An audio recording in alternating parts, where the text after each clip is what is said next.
You know, a lot of people want to compare my team and the Yates teams and say that we were the greatest. No, we were not.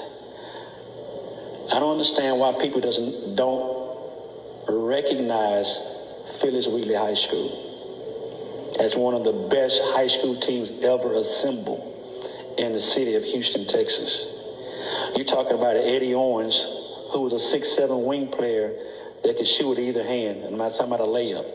Can shoot jump shots with either hand.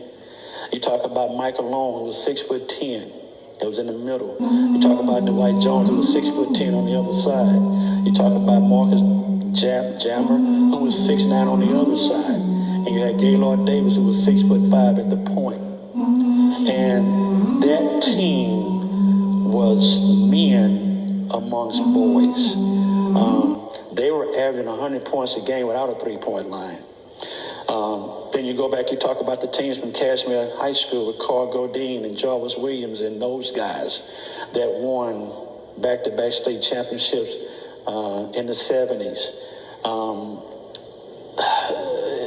If you keep going, Jack Yates High School had great teams. They just could never get past Wheatley High School because they were in the same district.